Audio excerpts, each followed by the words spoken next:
I've been thinking about my sister, Clarine. Why would Lord Sylvel tell me she was dead all those years ago? Why didn't I end up with her after my mother's death? I think it's time to get some answers. I'm missing some. Now that I know Clarine is alive, I want to meet her. I don't hold any high expectations, but I need some answers. I want to begin by calling on her husband, Count Ozin. He's a well-known noble who often visits Wayrest on the realm's business. Clarine has had decades to reach out to me. Either she doesn't know I'm alive, or she wants nothing to do with me. Either way, my return may be unwelcome. I should approach the matter with care. Would you come to Wayrest with me? If Count Ozin's in Wayrest, we'll probably find him at the Cloudy Dregs Inn. Visiting nobles often stay there. I hope he can tell me something.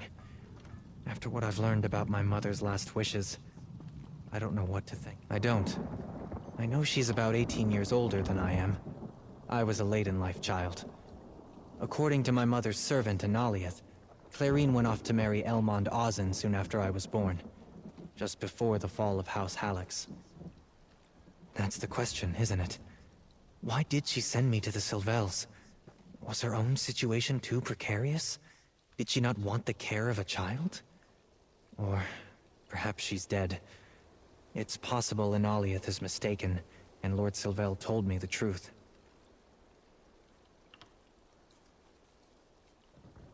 I've heard his name a time or two, usually when Lord Sylvel and his visitors got to talking about court gossip.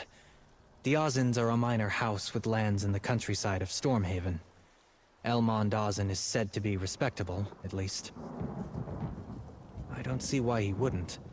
The taint on the Hallex name makes other nobles uneasy, but that was many years ago now. Of course, if he didn't know about my mother's arrangements, he might be very surprised to learn he has a brother-in-law. If Count Ozin's in Wayrest, we'll probably find him at the Cloudy Dregs Inn. Visiting nobles often stay there. I hope he can tell me something. After what I've learned about my mother's last wishes, I don't know what to think.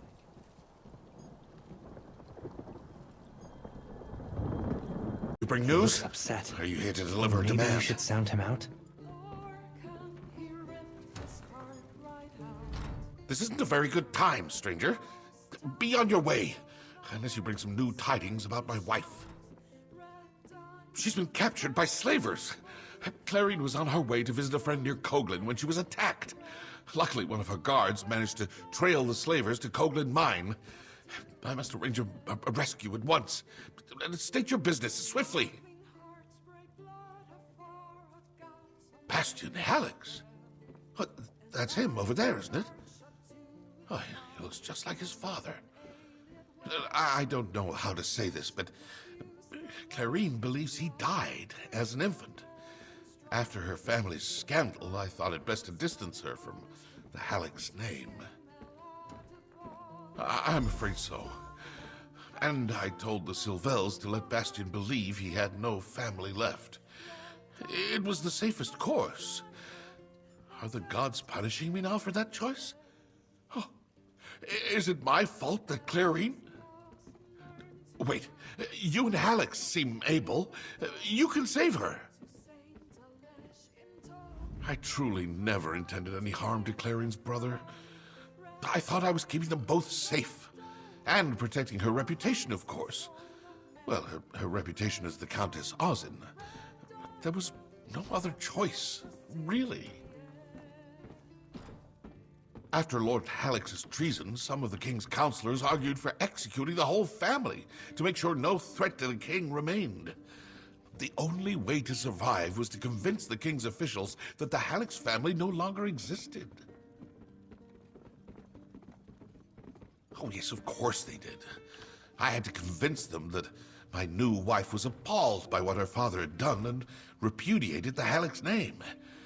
Not only was Clarine at risk, my own house might have fallen under suspicion of treason, too. I don't care for your insinuation. I love Clarine, and I feared for her life. But yes, I had my own title and family to think of. I was new to my title, and it would have been irresponsible to not consider House Ozin's safety, too. He had no great liking for it. He was a staunch loyalist and took Lord Halix's plot against the High King as a personal offense. It took a rather exceptional inducement to persuade him to take in young Bastian. I bribed him. Lady Halix had set aside a very substantial fortune in the form of jewels from her dowry for Bastian's education and upbringing. I suggested to Lord Sylvel that he might be a wise steward of that fortune.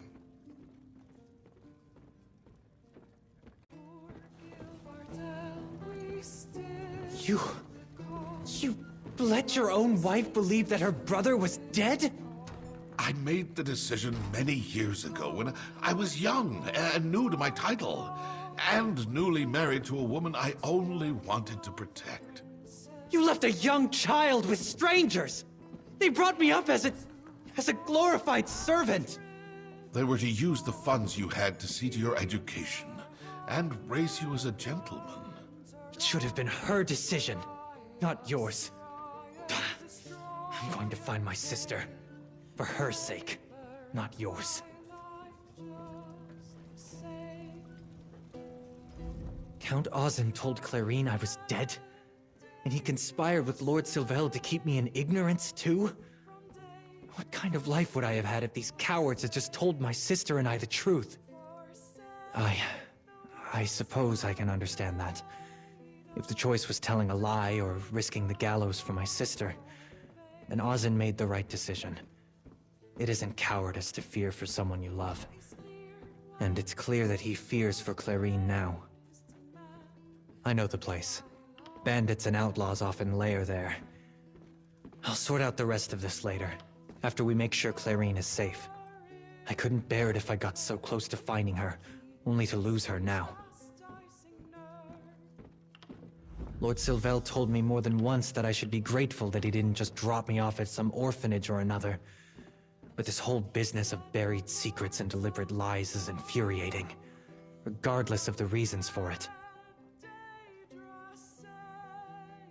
It makes sense that the Count wanted to protect my sister. I could almost forgive that. But I suspect he was also interested in protecting his own good name. I can't help but wonder about the life I could have had if he'd chosen differently. No, I was much better off than if I'd been left at an orphanage. But I wasn't family, and I wasn't quite the help. If I hadn't met you, I would have spent the rest of my life looking after the Sylvel's interests without ever really belonging. You won't get away with kidnapping a countess! If you had any brains, you'd flee now!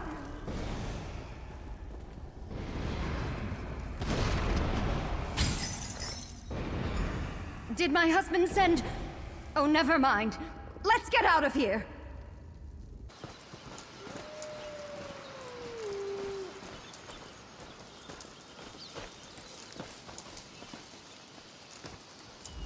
I am Countess Clarine Ozin. I had hoped that my husband's troops would rescue me from that awful mine, but I don't recognize you.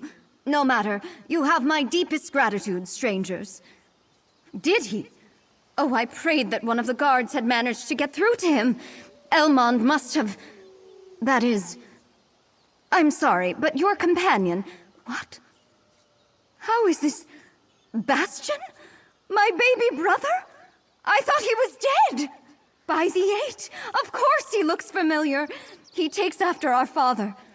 Oh, excuse me, please. Look at him. He was so small when I left our home. Our parents were so excited to have another child so late in their marriage. Where has he been all this time? How did he come to find me now? Bastian? The last time I saw you, you were only a toddler. I did not even know that you were alive. I only just learned that you were alive. I wish I'd known sooner. You look so much like our father, but you probably have no memories of him, do you? Sadly, I do not. Nor you, Clarine. I would like to find out what I've missed. I as well. Oh, I have so many questions for you.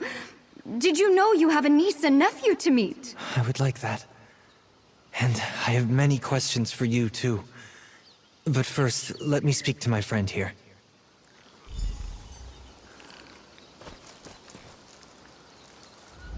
Clarine is a stranger to me, of course. But part of me feels like I know her somehow. She said I favored our father. I've always wondered about that. Indeed. I confess, I was a little worried that she might not have much to say to me. After all, she's a countess, and we are strangers. Clarine seems kind, though. I like her already. That feels rather good. Which is something the Sylvels could never do. She has a good heart, I believe. It's strange. I left the Sylvels because I wanted to find my own place in the world. Discovering a family I thought I lost? It roots you properly, so to speak. Not yet. Right now, I still want travel and adventure. Being part of my sister's family is something that will happen with time. Thank you for seeing this through. I think I'd rather face a dozen dragons than the ghosts of the past.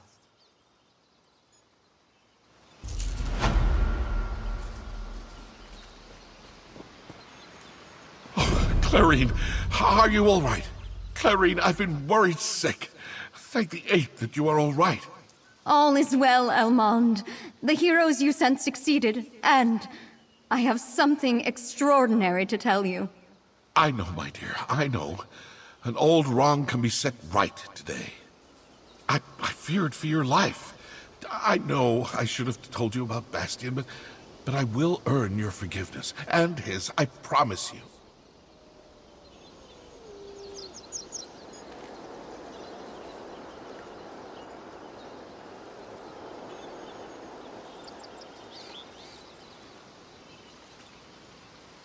I'm ready to face anything. Let's go find someone to help. What's new? Courage brings victory. Time can be invested, spent, or wasted. But however you use it, you never get it back. Killing time is dangerous. Eventually, time will return the favor. I like places where things have happened, even if they were sad things. Cities are as alive, fickle, and uncertain as people. Some are good, some are bad. Some give you gifts, others rob you blind. The warrior who has never been defeated is the warrior who has never truly fought.